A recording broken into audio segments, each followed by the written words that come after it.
Você é muito bem-vinda aqui no nosso canal Jaboque. Vamos orar, que o Senhor Jesus te abençoe. Se você ainda não é inscrito, se inscreva, faça seus comentários, dá o seu like e compartilhe. Jesus, ele fez uma pergunta aos discípulos, vamos ver qual foi logo após a nossa vinheta.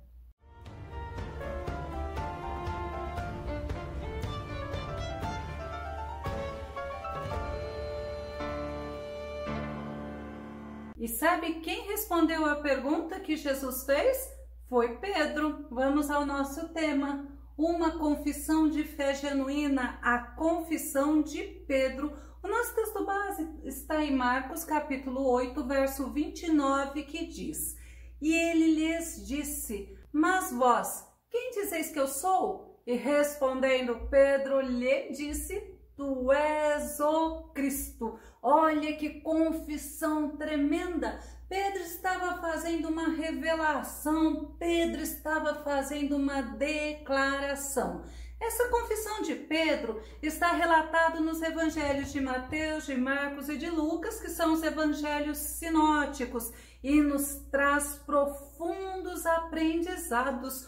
O nome Pedro significa pedra pequena ou pedrisco. Os discípulos, eles estavam com Jesus. Já havia mais de 2 anos que eles estavam sendo discípulos de Jesus. Eles viveram muitas experiências com nosso Mestre, eles viram muitos milagres sendo realizados por nosso Mestre, assim como prova de quem realmente Jesus Cristo era. João, no capítulo 20, verso 30 e verso 31, diz: Verdadeiramente, Jesus realizou na presença dos seus discípulos muitos outros milagres que não estão escritos neste livro, ou seja, não estão escritos na Bíblia.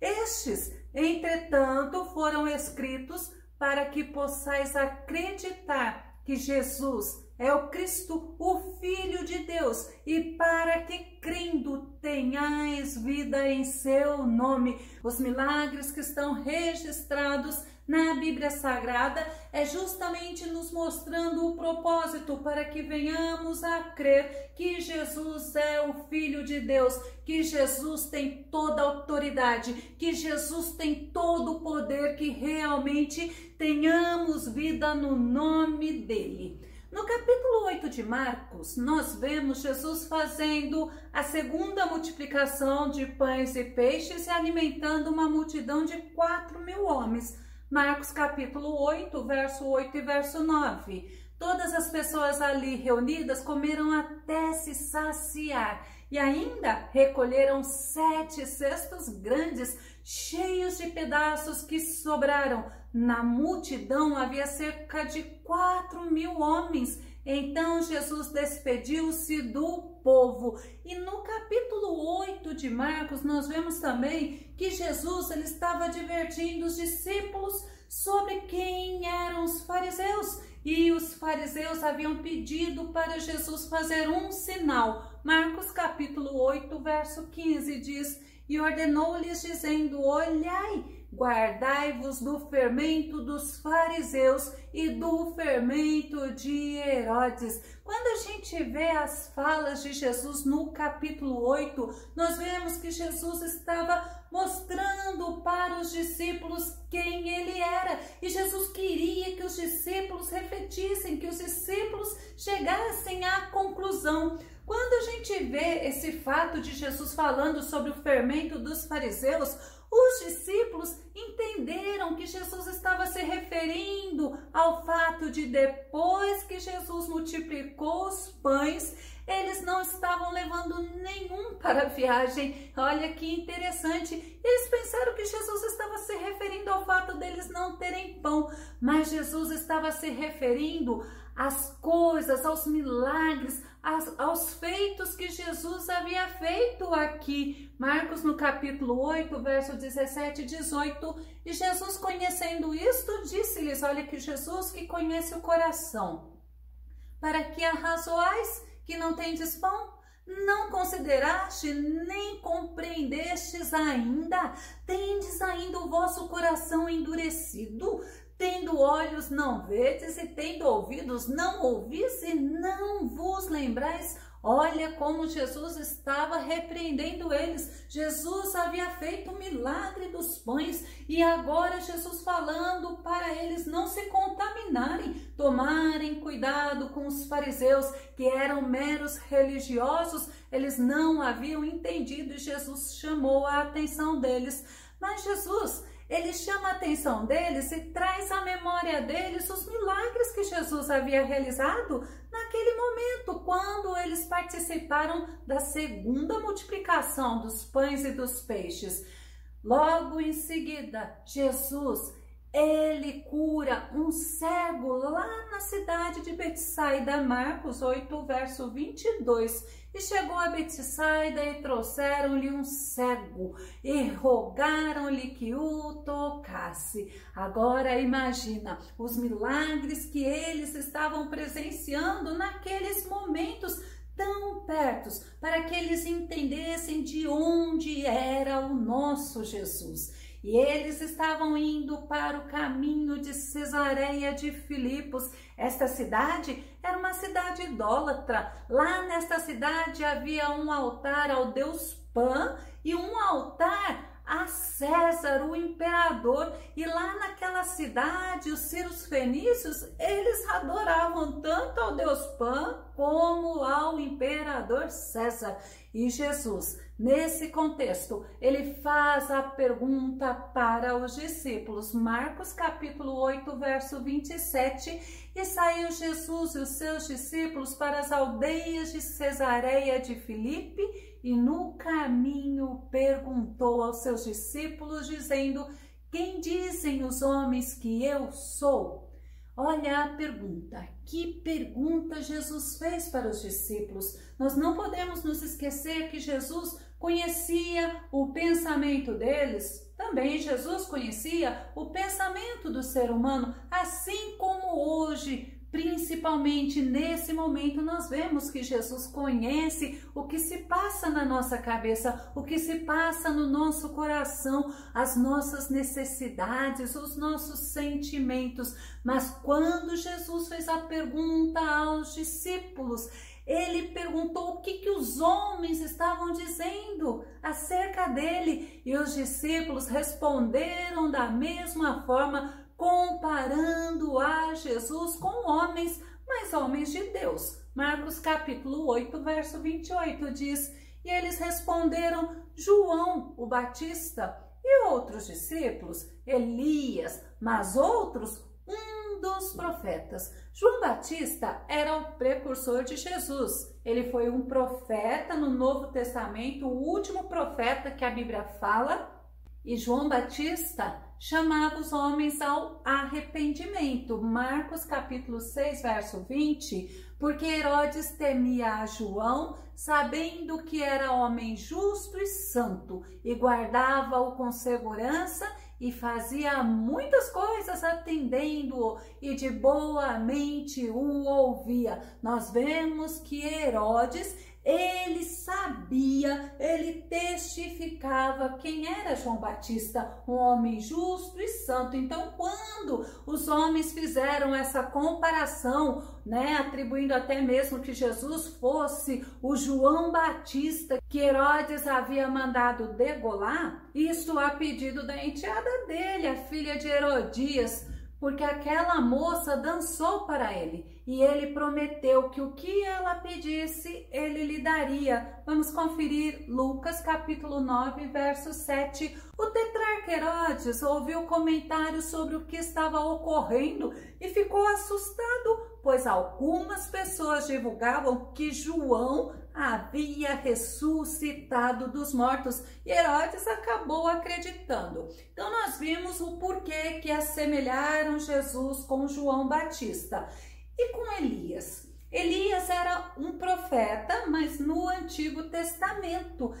Elias, ele confrontava o povo de Israel, ele confrontava os reis acerca da idolatria, da imoralidade, sobre o pecado do povo. Lucas, no capítulo 9, verso 8, diz assim, olha, outros alegavam que Elias tinha ressurgido e outros ainda falavam que um dos profetas do passado havia voltado à vida. Segundo alguns historiadores, eles falam que era o próprio Jeremias.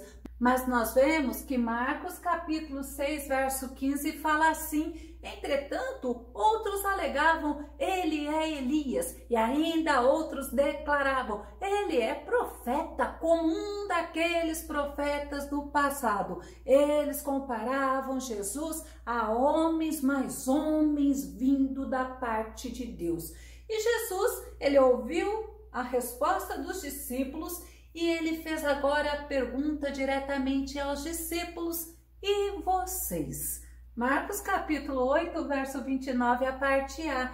E ele lhes disse, mas vós, quem dizeis que eu sou? Olha, a pergunta de Jesus agora é para os discípulos. Ele olha para os discípulos. Eu fico imaginando os discípulos olhando para Jesus e o que responder. Porque se Jesus fizesse a pergunta para nós, como que nós responderíamos? Nós sabemos o que nós pensamos acerca do nosso mestre, mas nós sabemos quantas pessoas que procuram Jesus somente por causa dos milagres, até mesmo como se Jesus fosse o gênio da lâmpada de Aladim, aonde faz uma oração e Jesus na hora tem que conceder o desejo, mas não é assim.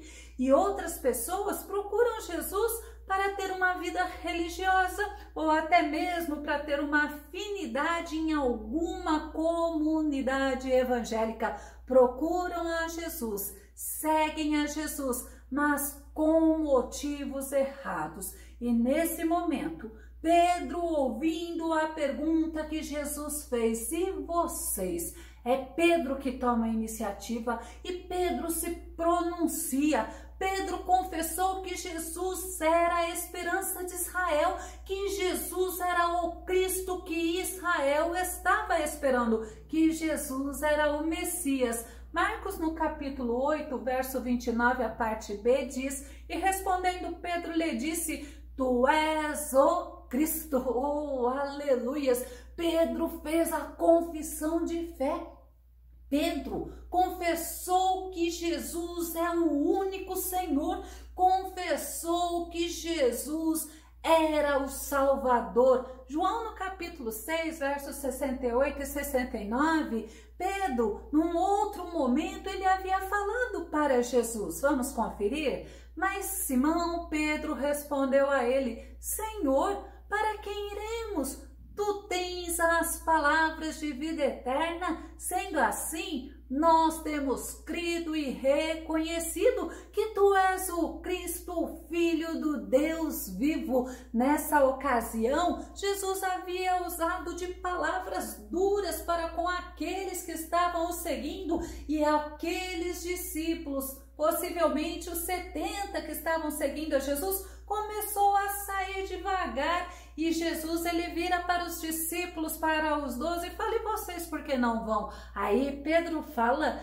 tu és o Cristo, tu és o Filho do Deus vivo, para onde nós iremos? Só tu tens palavra de vida eterna. Como é lindo a gente poder entender que o Deus a quem nós servimos é o Deus maravilhoso, é o Deus que mandou o Filho dele aqui nesta terra, que veio em forma de ser humano para fazer o sacrifício por cada um de nós, para pagar o preço do resgate por nós, assim como para o próprio Pedro, que declarou que Jesus é o Filho do Deus vivo, que Jesus é o Cristo. Nós temos que também entender que Ele é o único Salvador, que Ele é o único Senhor. Atos capítulo 4, verso 12, que diz, e em nenhum outro há salvação, porque também debaixo do céu nenhum outro nome há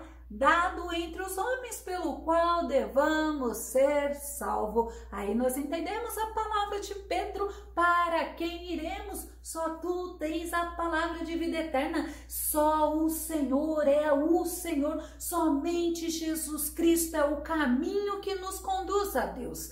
E ainda a gente vê também que somente o Senhor Jesus é o nosso intercessor diante de Deus. Hebreus capítulo 7, verso 25 diz: portanto, pode também salvar perfeitamente os que por ele se chegam a Deus, vivendo para interceder por eles. Jesus intercede a Deus por cada um de nós. E Pedro reconhece isso, porque o próprio Jesus falou isso para ele. Lucas capítulo 22, verso 31 e 32. Simão, Simão, eis que Satanás já recebeu autorização para vos peneirar como trigo.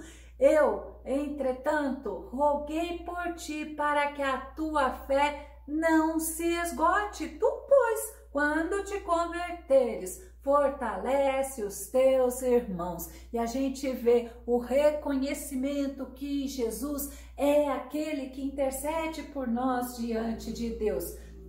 Pedro, ele confessou a Jesus. Pedro confessou a Jesus que Jesus é o Cristo, que Jesus é o Filho do Deus vivo. Mateus 16 e 16. E Simão Pedro respondendo disse: tu és o Cristo, o Filho do Deus vivo. Louvado seja Deus, porque realmente o nosso Deus é vivo. Sabe quem que nos ensina isso? Jó no capítulo 19, verso 25, ele fala: porque eu sei que o meu Redentor vive e por fim se levantará sobre a terra. Jó está falando que o nosso Deus é vivo, não é Deus morto, não é Deus que está apático aos problemas do ser humano, não é um Deus que está indiferente, não é um Deus distante do homem, ao contrário, Deus é vivo, Deus é maravilhoso, Deus é misericordioso e Deus está atento a você. Pedro, ele demonstrou na resposta, na confissão dele, que ele estava dependendo de Deus, que ele estava vivendo na dependência de Deus. Mateus capítulo 16, verso 17, e Jesus respondendo disse-lhe: bem-aventurado és tu, Simão Bar-Jonas, Simão filho de Jonas, porque tu não revelou a carne e o sangue, mas meu Pai que está nos céus. Ele revelou porque ele estava sendo direcionado pelo Espírito Santo de Deus. Por isso que ele conseguiu revelar, declarar, confessar que Jesus é o Cristo, é o Filho de Deus. E Deus foi ele quem mostrou que Jesus realmente era o Filho amado, era o Filho querido, era o Filho unigênito. E nós precisamos estar sensíveis à voz do Espírito Santo de Deus, assim como Pedro revelou, assim como Pedro, ele fez essa confissão para Jesus, reconhecendo que Jesus era o Cristo, era o Filho do Deus vivo, porque nós precisamos viver na dependência do Senhor, na dependência do Espírito Santo todos os dias da nossa vida e fazermos o que agrada ao nosso Deus. Eu vou começar a concluir. Pedro, ele estava falando com essa confissão, uma confissão de fé. Quem realmente era Jesus? Jesus é aquele que tem autoridade, aquele que pode resgatar o homem, aquele que pagou o preço pela humanidade, que foi um preço de sangue, do próprio sangue. Jesus, ele é o único, e a Bíblia nos traz isso muito claramente, que pode nos conduzir à presença de Deus. Ele é o único mediador entre Deus e o ser humano, porque o mesmo Jesus, mesmo sendo Deus, ele deixou o trono de glória lá no céu. Ele veio aqui, veio habitar com os homens. Mesmo ele sendo Deus, ele deixou toda a glória e ele veio aqui e se fez em forma de carne, em forma de ser humano, como a gente vê em João capítulo 1, verso 14, para nós concluirmos. E a palavra se fez carne e habitou entre nós. Vimos a sua glória, glória como a do unigênito do Pai, cheio de graça e verdade. Pedro conseguiu ver em Jesus o Filho unigênito do Deus vivo. Eu vou deixar na descrição do vídeo o link Confessando a Cristo e que o Senhor Jesus possa te abençoar com todas as sortes de bênçãos. Até o nosso próximo estudo aqui no nosso canal Jaboque. Vamos orar. Fica com Deus e Deus te abençoe grandemente.